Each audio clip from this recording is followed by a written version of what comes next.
شہباز صاحب جو پرواز کر رہے ہیں نا سر، اسی وہ پہ کمال ہے، اسی پہ میں آنا چاہ رہا تھا وہ کہ کمال ہے. آج کے وہ پی ایم ہے، جی جی اور یہ جو حالیہ ایک ایونٹ ہوا ہے جی رضا جنگ بندی کے حوالے سے، جس میں ڈونلڈ ٹرمپ موجود ہیں، اور وہاں ایسے لگا کہ شہباز ٹرمپ بھائی بھائی ہیں، جی اور ٹرمپ نے کہا ہے جی کہ مائی فیورٹ فیلڈ مارشل ہاں، جنرل سید عاصم منیر. اور میرا سلام کہنا ہاں جی، مطلب یہ ذرا یہی مطلب سی میں یہ کہنا چاہتا ہوں. دیکھیں یہ جو عزت ملی ہے نا پاکستان کو، ہمارے پرائم منسٹر کو وہاں پر بلایا جاتا ہے، ہمارا فیلڈ مارشل نہیں ہے لیکن پھر بھی ان کا تذکرہ جو پریزیڈنٹ ٹرمپ ہے، امریکہ کے صدر ہیں، وہ بڑی عزت کے ساتھ احترام کے ساتھ کرتے ہیں. تو وجہ یہ ہے کہ ہماری جو 10 مئی سے پہلے کا پاکستان اور 10 مئی سے بعد کا پاکستان، یہ بہت بڑا فرق ہے. ہماری آرمڈ فورسز نے، ہماری ایئر فورس نے جس طریقے سے مودی نو چونگو لمحہ پا کے گدر کو ٹلائی ہے نا سر، اس کے بعد سے ہمارا جو امیج ہے دنیا کے اندر وہ ڈفرنٹ ہوا ہے. اب لوگوں کو پتہ چلا کہ نہیں یار ایویں گلیں بڑی ہیں دوسرے پاسے،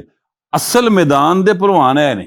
یہ نے پتہ کہ کیا دو پیج ہوتے ہیں. میں آپ کو ایک بات بتاؤں کہ میں ایز اے سی ایم بھی ملا ہوں ان کو، اور ایز اے پرائم منسٹر بھی میں ملا.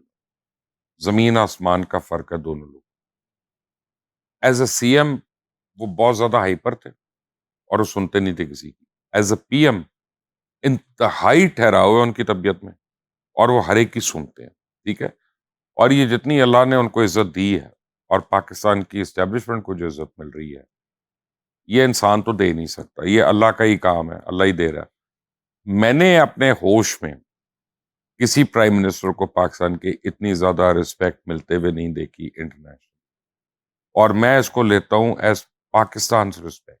ظاہر ہے کہ جو پاکستان میاں شہباز شریف کو رسپیکٹ مل رہی ہے نا، ایکچولی وہ اللہ پاکستان کو عزت دے رہا ہے. جو عاصم منیر، جنرل عاصم منیر کو عزت مل رہی ہے، اللہ وہ پاکستان کو دے رہا ہے. جو ہمارے ایئر چیف کو، نیول چیف، ان ساروں کو جو عزتیں مل رہی ہیں وہ ہماری عزت.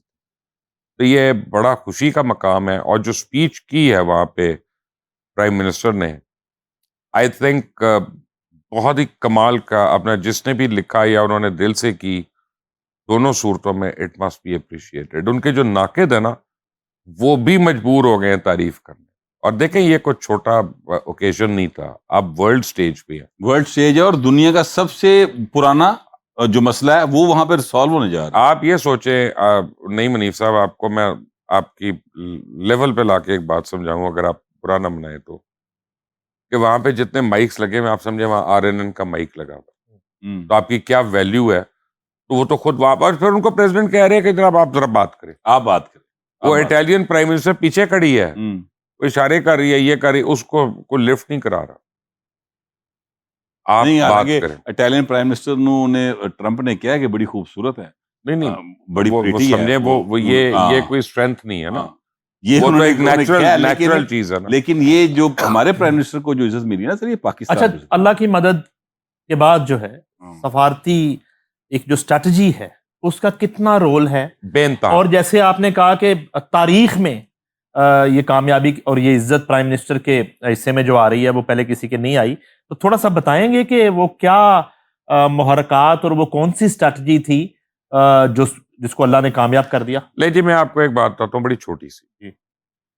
میں پچھلے 1 سال سے نوٹ کر رہا ہوں پاکستان کے جتنے فورن مشنز ہیں نا، میں 2-3 کا تو نام بھی مجھے یاد ہو گیا. ڈاکٹر فیصل ہیں، حیدر شاہ ہیں، اور بھی لوگ ہیں اس طرح، حامد اصغر وغیرہ. آپ ان کو فون کریں لاہور سے، یہ یوں اٹھاتے ہیں، نہیں اٹھا سکتے تو جواب دیتے ہیں، اور یہ ایکٹ کرتے ہیں آپ کی بات پہ. جتنا ایکٹیو آپ کا فورن آفس ہے نا اس وقت، اور جتنا پروفیشنلی اور پروفیشنٹلی آپ کے ہائی کمشنرز اور امبیسڈرز اور ان کا پورا عملہ جو ہے وہ یعنی اس ساری لڑائی کو لڑ رہا ہے. میں نے اگین یہ میں وہی بات کہوں گا کہ میں نے زندگی میں پہلی باری دیکھا ہے کہ انڈیا کا فورن آفس جو ہے نا اس کو دھول چٹا دی ہے انہوں نے. حالانکہ تعداد میں تھوڑے ہیں، وسائل میں بہت تھوڑے ہیں، لیکن اللہ نے جو ان کو قابلیت دی ہے، اللہ نے جو ان کو سمجھ دی ہے، وہ پاکستان کو انہوں نے سفارتی محاذ پہ آپ آگے نہ ہوں تو صرف آپ اپنا جو ہے نا بری یا بحری یا فضائی محاذ پہ آگے ہونے کا فائدہ نہیں ہے. لوگ آپ کو سمجھے نا کہ آپ نے صحیح کیا. یہ سفارتکاروں کا کام ہے نا آگے کنوے کرنا. تو میرا تو خیال ہے کہ اس وقت الحمدللہ بہت ہی اچھا کمبینیشن ہے. اس سے پچھلی حکومت میں تو ہم نے ملکوں کو ناراض ہی کیا. ہر ایک کو. اچھا میں آپ سے گزارش کروں, یہ دیکھیں میں اگین 10 مئی سے پہلے کا پاکستان اور تھا, 10 مئی کے بعد کا اور, یہ بات ذہن میں رکھیے. دیکھیں اور 9 مئی سے پہلے کا پاکستان, 9 مئی جڑا وہ 2023 والا ہور سی تے 2023 تو بعد والا ہور سی, اور دیکھ لو ہور ہویا آیا, ٹھیک ہے, اور وہ ہور رہنا ہے. اس کی تفصیل بعد میں بتاتا ہوں, لیکن ابھی میں آپ سے گزارش کروں کہ یہ دنیا کے اندر نا سر طاقت نے جیتنا ہوتا ہے, یہ قدرت کا قانون ہے, ٹھیک ہے. طاقتور کی رسپیکٹ ہوتی ہے, لوگ طاقتور کے ساتھ تعلق بنانا چاہتے ہیں. مظلوم پہ ترس کھائیں گے, انہوں پیسے دے دیں گے, ان کہنے چلے انہوں سردی آگے کپڑے لے دے. فلسطین کا ساتھ تو نہیں دیا نا کسی نے. اس کا جو ہے نا اس کے ادھے نال موڈا لا کے کوئی نہیں کھلوئے گا, ٹھیک ہے. پاکستان نے 10 مئی کے بعد ثابت کیا کسی طاقتور, اس لیے ہماری سفارتکاری میں اب جان آ گئی ہے. سر میں سمجھنا بٹ صاحب یہ چاہ رہا ہوں, مبشر صاحب بھی اس پہ تھوڑا سا اگر بات کر لیں, دونوں آپ کر لیں, کہ اس سے پہلے بھی وزیر اعظم عمران خان اور اس وقت کے آرمی چیف کے درمیان ایک جو آئیڈیل کوارڈینیشن تھی, وہ کہا جاتا تھا, اور بڑا ایک دوستانہ ماحول تھا, ایک رومانس تھا. تو اس وقت تو جو میری اطلاعات ہے کہ اس وقت کے چیف جا کے لوگوں کو مناتے پھرتے تھے اور وزیر اعظم ناراض کر رہے تھے ہر بندے کو. آپ میری بنیادی بات کو ہی نعیم صاحب تھوڑا سا پلیز انڈرسٹینڈ کریں. 10 مئی سے پہلے کا پاکستان ہور سی, اگین میں تانوں کہہ رہے ہیں 10 مئی کے بعد ہو رہا ہے. اس کا ایک فرق ہے, میں آپ کو وجہ بتاتا ہوں. دیکھیں اگر آرمی چیف جو ہے پرائم منسٹر کو سپورٹ کر رہا ہے, ان دس کیس جنرل باجوہ جو ہیں, اگر وہ پرائم منسٹر کو سپورٹ کریں تو اس بات کو سرائیں. اگر وہ پرائم منسٹر کی جڑیں کاٹ رہے ہوتے تو پھر ہم ان کو کنڈیم کرتے یا غلط کرتے.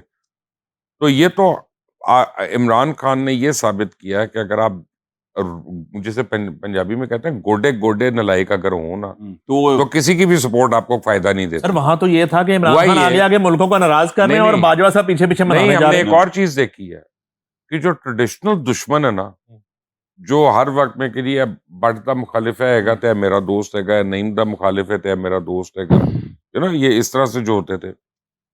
امریکہ اور چائنا ایک وقت میں ہم سے ناراض, سعودی اور ایران ایک وقت میں ہم سے ناراض, یمن اور فلسطین ایک وقت میں ہم سے ناراض. یہ کمال نہیں ہے؟ یعنی آپ نے دنیا میں ٹھیکہ اٹھایا ہوا ہے ہر ایک کو اپنا تنگ کرنے کا. یہ عمران خان کی. اچھا عمران خان کا اور کمال ایک یہ تھا کہ وہ پوری دنیا میں جاتے تھے دورہ کرنے, اور وہاں پر جا کے کہتے تھے کہ میرے ملک کی بیوروکریسی بہت کرپٹ ہے, میرے ملک کی پولیس بڑی کرپٹ ہے, میرے ملک میں جوڈیشری اچھی نہیں ہے, لیکن آپ وہاں پر انویسٹمنٹ کریں. ہوں دسو تسی یہ دسو کہ تہاڈے گھر کرپشن ہے تے اوتھے کون پیسے لے کے آئے؟ اس وجہ ہر مہینے آئی جیز چینج ہو رہے ہیں, ہر مہینے چیف سیکرٹریز چینج ہو رہے ہیں, ہر مہینے فائنانس منسٹر. لہٰذا آپ فائنانس سیکٹری کتنے چینج ہوئے ہیں, chairman C B R, state bank کا گورنر, چیف سیکرٹری یار 5 چینج ہوئے نا, چیف سیکرٹری 5 چینج. اچھا میں کہنا یہ چاہ رہا ہوں کہ عمران خان کے دور کا اور شہباز شریف صاحب کے یہ جو ٹرنیور ہے نا, یہ والا, میں پچھلے ٹرنیور کی بات نہیں کر رہا, یہ جو ٹرنیور شروع ہے اس کا 10 مئی کے بعد سے نا چیزیں بالکل ڈفرنٹ ہے. دنیا طاقتور دی نہیں گل سن دی ہے, دنیا ماتڑ دی گل نہیں سن. اچھا سر وہ پنجاب آنے سے پہلے آپ کا ایک اندرون کا وزٹ بھی ڈسکس کرنا ہے. یہ آپریشن سندور 2 جو ہے اس کی کیا خبریں ہیں آپ کے پاس؟ بات یہ ہے کہ جو یہ افغانس کی 5000 سال پرانی تاریخ تھی نا, اس کو پاکستان آرمی نے پھاڑ پھوڑ کے 2 گھنٹے کے اندر ہاتھوں میں پکڑا دیا. ان کے 5 دفعہ تو وہ سفید جھنڈا لہرا چکے ہیں کہ اب سیز فائر کر لو. دیکھیں, اور یہ D G S P R نے پہلے کہا تھا شروع تم کرو گے ختم پھر ہم کریں گے, تو جب ہمارا دل کرے گا ہم ختم کریں گے. اور ایک بھی دنیا کے ملک نے ان کی سائیڈ لے کے ہمیں یہ نہیں کہا کہ ختم کر دو. ساروں کو پتہ ہے کہ یہ دہشت گرد ہے, ساروں کو پتہ ہے کہ دہشت گردوں کی پوش پناہی ہو رہی ہے. مجھے لوگ بڑا کہتے ہیں کہ یار افغان لوگوں کے متعلق نہ کہیں, افغان حکومت کے متعلق کہیں. حکومت کون ہے بھائی؟ لوگوں کے اندر سے حکومت ہے نا, یہ تو ایسی کوئی بات نہیں. لوگوں کے اندر سے حکومت نہیں ہے مبشر صاحب, وہ تو ایک قبضہ گروپ ہے. فرینکلی افغان عوام جو ہے وہ یہ ان کے منتخب یار اپنا, میرا مطلب ہے کہ وہ بھی اتنے بچے نہیں ہیں سر, اس میں تاجک بھی ہیں, 30 سالوں سے وہ بھی اور بھی ہیں, اور بھی قومیتوں کے لوگ ہیں, ان کو کھڑے ہونا چاہیے. نہیں وہ اپنی جگہ پہ کھڑے ہونا نہ ہونا الگ بات ہے, لیکن یہ وہاں کا ایک عارضی سیٹ اپ ہے, یہ وہاں پر کوئی مستقل سیٹ اپ نہیں ہے, اور یہ باقاعدہ دوحہ معاہدے میں لکھا ہوا ہے. ٹھیک ہے, دوسری بات یہ ہے کہ یہ وہاں کے کوئی منتخب لوگ نہیں ہیں, یہ تو وہاں پر ایک ڈھیلا ڈالا سیٹ اپ بنا تھا, چیزوں کو آگے بہتر کرنا تھا, انہوں نے قبضہ کر لیا. تو قبضہ گروپ, یعنی مودی کا سندور آپریشن جو ہے مجبور آپریشن بن گیا. سارا جو ہوا ہے اس کا ماسٹر مائنڈ تو اجیت دیول ہے نا, ملا متقی وہاں پہ ایک ہفتے سے کیا کر رہا ہے؟ وہ آدمی جس کے اوپر ٹریول بین تھا، انڈیا نے اسپیشل وہ بین لفٹ کرایا انڈیا کی حد تک، اور پھر وہ وہاں جا کے بامیان کے بتوں کے سامنے بیٹھ کے پریس کانفرنس کر رہا ہے، وہ کہہ رہا ہے عورتوں کو اجازت نہیں، جو پیچھے بت ہیں وہ ان کے آگے میں اجازت ہے سب کچھ۔ پھر طالبان کی تو اپنی نفی کر رہا ہے، طالبان کے جو ملا عمر کے جو پرنسپل تھے ان سے تو یہ خلاف ورزی کر رہا ہے۔ بامیان کے بت انہوں نے گرائے، تو یہ ہے کہ انہوں نے، ملا عمر نے تو یہاں تک سٹیٹمنٹ دی تھی کہ ہم پاکستان کے اوپر یعنی جو بھی آئے گا حملہ کرنے ہم اس کے دشمن ہیں۔ تو یہ تو الٹا ان کے ساتھ مل کر حملے کر رہے ہیں، ان کو فائنانس اس وقت انڈیا کر رہا ہے، ان کو ٹرین اس وقت انڈیا کر رہا ہے، انڈیا اپنی ایمبیسی کنورٹ کر دی۔ ڈیفنس ایگریمنٹ بھی کیا ہے شاید، وہ مجھے نہیں پتا، دفاع کا معاہدہ نہیں معاہدہ ان کا وائڈ رینجنگ ہے، شاید دفاع بھی اس میں ہو، مجھے پتا نہیں اس کا۔ نہیں ایسا نہیں ہے جیسا آپ سمجھ رہے ہیں نا، ایسا فی الحال معاہدہ نہیں ہوا میرا خیال ابھی تک کہ ایک پہ حملہ سب پہ حملہ، وہ والا سین ہے فی الحال نہیں ہوا، کیونکہ انڈیا سمجھدار ہے، اسے پتہ ہے اس بات کا کہ یہ ساڈی کی ڈیفینس کر سکتے ہیں، ایون انڈیا کے اندر اس کی بڑی مخالفت ہو رہی ہے۔ وہ بلکہ وہ جوید اختر جو جڑا انہاں دا نام سن کے نس گیا سی، لندن تو، ہاں ایک لڑکی کو دیکھا تو کیسا لگا، وہ پائے نا وہ جڑے نے وہ بڑے شدید مخالف ہوئے ہیں یہ طالبان کی اس وزٹ کے، انہوں نے بڑا خوفناک ٹویٹ کیتا ہے۔ اچھا، انڈیا کی جب بات ہو رہی ہے تو داؤد ابراہیم کا جو ہے نا وہ انڈین میڈیا پہ بڑا سحر ہے، اور وہ ہر سال داؤد ابراہیم کو مار دیتے ہیں۔ آج کل بھی سنا ہے کہ انڈین میڈیا نے داؤد ابراہیم کو مار دیا، حالانکہ داؤد ابراہیم کی ڈیتھ ہو گئی ہے، اور دن رات جو ہے وہاں پہ ایک سیلیبریشن کا سما بھی ہے، اور یہ بھی چمک گئی ہے کہ وہ کہاں ہے اس وقت، کس ملک میں ہے۔ تو کیا اطلاع ہے کہ داؤد ابراہیم؟ بات یہ ہے کہ اگر کسی ملک میں ہے تو پھر تو ڈیتھ نہیں ہوئی نا، تو انڈین میڈیا کی جتنی خبریں آج تک وہ ساری دنیا کے سامنے ایکسپوز ہے، وہ